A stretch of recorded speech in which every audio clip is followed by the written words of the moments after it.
दिन पे दिन जो स्थिति बन रही है वो गंभीर चिंता की ओर जा रही है। अंतर्राष्ट्रीय स्तर पे जहां कुछ हजार लोग पहले संक्रमित बताए जा रहे थे, अब वो संख्या 1,70,000 पार कर रही है। मृत लोगों की संख्या जिस दिन कार्य मंत्रणा समिति की बैठक हुई थी, जो 4,000 के नीचे थी, वो 6,500 पार कर चुकी है। और सबसे बड़ी चिंता जिसको लोग शायद अभी भी समझ नहीं रहे हैं, वो किसी के उपचार का नहीं है, वो संक्रमित लोगों के माध्यम से दूसरों को प्रभावित होने का है। हमारा आना जाना, स्वच्छंद रूप से समाज में घूमना, जो संभावित रूप से प्रभावित हो सकते हैं, इनको कैसे रोका जा सकता है, यही पूरी व्यवस्था है। दुनिया में अगर हम संक्रमित लोगों में से अभी 3.82% मृत्यु दर है, ये लोगों को हम कैसे बचा सकते हैं? यानी जिसको बीमारी हो गई, कोरोना वायरस आ गया उनके शरीर में, वो मरेंगे ऐसी बात नहीं है, उसमें रिकवरी भी हो रही है। और मृत्यु दर अभी जो अंतर्राष्ट्रीय स्तर पे आंकड़ा आ रहा है वो 3.82 का है। यानी हर 100 के पीछे संक्रमित लोगों में 3.82 लोग मृत हो रहे। इनको हम कैसे बचा सकें? मैं आपको बताने की कोशिश करता हूं। अमेरिका में जो रिसर्च इस बाबत चल रहा है, उसमें उन लोगों ने इसका चित्रण बखूबी किया है। शायद उसको देख के समझा जा सकता है कि स्थिति क्या है। ये देखिए अमेरिका का ग्राफ है। 22 जनवरी से प्रभावित होना चालू हुआ और उन्होंने एहतियात, मेरे अनुसार, अनुमान मेरा है कि नहीं बरता। तो अमेरिका में क्या हुआ आप देखिए, फ्लैट सब ठीक है, कुछ नहीं होगा, हमारे यहाँ कुछ नहीं होगा। जब हुआ तो कैसे स्पाइक हुआ। आप इसके आगे देखिए कि संक्रमण अगर होता है, ये ब्राउन बिंदु जो है ये संक्रमित व्यक्ति है, और ये कैसे फैलता है इसको देखिए। ये रैंडम पार्टिकल है कि एक व्यक्ति का चलने का दायरा कैसा होता है। एक व्यक्ति हर जगह तो नहीं जाएगा, लेकिन एक व्यक्ति इतने जगह गया, उतने लोग उतने जगह गए, उतने में से लोग इतने जगह गए। ये कैसे फैलता है? अगर आपने पाबंदी की कि नहीं, इधर के लोग इधर रहेंगे, इधर के लोग इधर रहेंगे, तो कैसा होगा? और जरा सा भी उस पाबंदी में अगर ढील हुआ तो क्या होगा आप देखिए। ये जो संभावनाएं हैं, ये गणित अगर कहेंगे तो गणित चला जाएगा करोड़ों में। गणित कि 1 से 100, 100 से 1000, 1000 से लाख, लाख से 2 करोड़, तो वो तो गणित है। लेकिन वास्तविक जो संभावनाएं हैं वो इस प्रकार की हैं। और अगर हम नियंत्रित करते हैं, लोगों को मूवमेंट को सीमित करते हैं, तो क्या हो सकता है? कम लोगों तक वो बात जाएगी। अगर हमने सीमित करने का प्रयास किया और उसमें हमको सफलता मिली, तो कम लोग प्रभावित होंगे। उतने कम लोगों में से उतने 3.82 लोग की मृत्यु की संभावना बनेगी। ये है पूरा कोरोना वायरस के प्रबंधन की बात, और इसको हमको समझना है। मैं अगर आज दिल्ली से आया, कल मैं दिल्ली से आया, मेरे को सर्दी खांसी बीच बीच में होती है। आज अगर हो रही है तो मेरे को केवल ये दिखाने के लिए मास्क नहीं पहनना। अगर मैं लोगों के बीच में जा रहा हूं, मेरे से आपको ना हो, आपसे मेरे को हो तो बहुत दूर की बात है। मेरे को मालूम है कि अगर मेरे को सर्दी खांसी है तो मेरे को एहतियात बरतना ही चाहिए। ये है पूरा प्रबंधन, ये है वैश्विक स्तर पे जो हो रहा है। आज ही हम लोगों ने एक पत्र लिखा है केंद्रीय मंत्री जी को कि देश में 10 लाख लोगों के बीच में अभी हमारा जो जांच हो रहा है वो 3 लोगों का हो रहा है।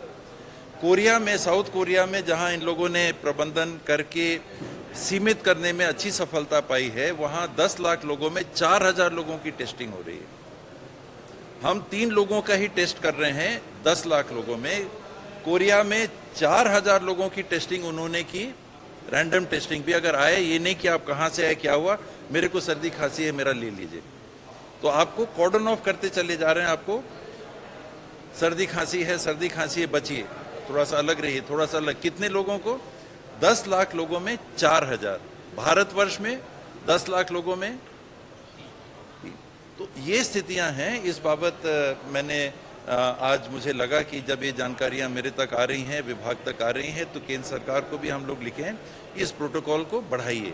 कल मामला आया कि हाईकोर्ट के हमारे एक जज साहब की बेटी थी और वहाँ गए, उनका नहीं हुआ। ये क्यों? क्योंकि प्रोटोकॉल अभी ये कहता है कि जब तक कोई कॉन्टैक्ट से कोई संक्रमित या सर्दी खांसी वाले नहीं आते हैं तब तक करने की पहल मत करिए, जरूरत नहीं है। लेकिन एहतियात के तौर पे 10 लाख में 3 और 10 लाख में 4,000, ये है पूरा प्रबंधन का मामला और इस दिशा में हमको काम करना चाहिए।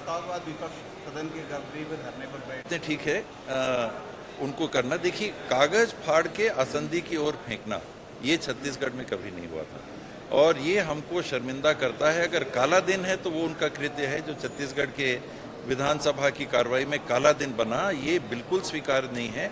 बाकी अध्यक्ष महोदय के ऊपर है, विशेषाधिकार हनन की बातें हैं, इसको गंभीरता से लेना चाहिए और कार्रवाई भी होनी चाहिए, उसको नियंत्रित करना चाहिए।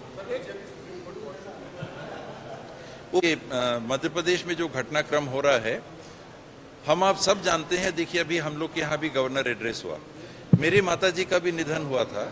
उल्लेख कब हुआ? अगले दिन। गवर्नर एड्रेस के बाद में कार्रवाई आगे कभी नहीं होती है। तो गवर्नर साहब जब इतने अनुभवी हैं और उनको ये मालूम है तो उन्हें 16 तारीख क्यों दी फ्लोर टेस्ट की? 17 देना था। सिंपल सी बात है कि अगर उस प्रक्रिया का भी वो पालन कर रहे हैं, अधिकार उनका है, लेकिन 16 को क्यों? क्या ऐसी बात थी कि 17 को दे देते? तो जब ऐसा नहीं हुआ तो विधानसभा के अध्यक्ष महोदय ने अपनी वो जो परंपराएं इस प्रकार की हैं कि गवर्नर एड्रेस के बाद दूसरा बिजनेस नहीं लिया जाता, उनने उसको किया, उसके विरोध उनने चैलेंज किया है। ये स्थिति भी मेरे ख्याल से नहीं आनी चाहिए। पोल्ट्री उद्योग के पास में चिकन बेचने के अलावा भी जो विकल्प हैं, वो अंडा परवाएं, अंडा का बिक्री कराएं, उसको कुछ दिन तक रखें, कई विकल्प हैं। और दूसरी बात जो आपने कहा, अर्थव्यवस्था पे कोरोना वायरस का बहुत बड़ा प्रभाव आने वाला है, बहुत बड़ा प्रभाव आने वाला है। और आने वाले दिनों में अकेले एविएशन के क्षेत्र में ये माना जा रहा है कि जो टिकट कैंसिल इत्यादि होंगे, वो 4 लाख करोड़ से ज़्यादा का नुकसान एक सेक्टर में होने वाला है। मेरे यहाँ टूरिज्म का 1-2 होटल हैं, हम लोग रिजॉर्ट चलाते हैं। 1 हफ्ता पहले 4 करोड़ की बुकिंग कैंसिल हुई मेरे रिजॉर्ट में।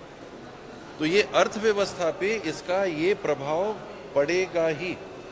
और देखिए, व्यवसाय को हम देखें कि संक्रमण से मृत्यु होने को हम देखें, तो स्वाभाविक है कि सरकार की जो प्राथमिकता होगी वो संक्रमण से मृत्यु कम से कम हो, उस दिशा में हमको काम करना पड़ेगा। मैं तो सभी साथियों से कहूँगा कि इसको बहुत ही अलग सी परिस्थिति मान के जीवन यापन हमको करना है। खतरा मरने का ऐसी कोई बात नहीं है। संक्रमण हो सकता है, बिल्कुल ऐसी बात है। अगर लापरवाही होगी तो बड़े मात्रा में संक्रमण होगा, बिल्कुल ऐसी बात है। तो उससे हमको एहतियात बरतनी ही होगी। जिम्मेदार नागरिक के रूप में हमको अपना रोल निभाना ही होगा, सेल्फ कंट्रोल। क्या सरकार एडवाइजरी जारी करेगी पोल्ट्री वगैरह को लेकर के? सरकार ने 6 तारीख को ही एक एडवाइजरी जारी कर दी है, जिसमें सामान्य रूप से क्या परिस्थिति है इसको बताया है और हर क्षेत्र अपनी स्थिति को समझ के फिर निर्णय लेगा। मुर्गी से ये नहीं सरेगा। अगर मेरे कहने से कोई फर्क पड़ेगा तो मुर्गी खाने से किसी को कोरोना वायरस नहीं होगा। जिसको कोरोना वायरस है उनके बूंद, छींकने के बूंद से या खांसी के बूंद से अगर संक्रमण होगा तो उससे होगा, मुर्गी से नहीं होगा। आप बिल्कुल मुर्गी खा सकते हैं।